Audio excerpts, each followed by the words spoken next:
Hey, welcome to HOWZA channel. In today's tutorial, we will teach you how to hide clock and date from Taskbar in Windows 11.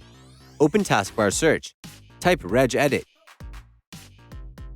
Click on Registry Editor to open it. Click on Yes in the pop-up window. Expand HKey current user folder. Open Software folder.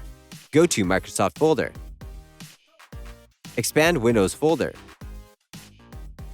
Go to Current Version folder. Open Policies folder. Go to Explorer folder.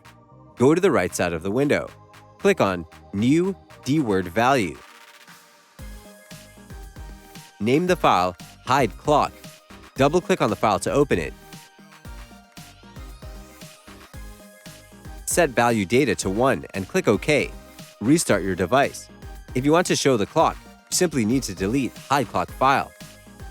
That's it. Thanks for watching the video.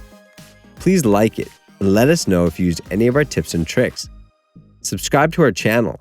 We upload new tutorials every day. See ya!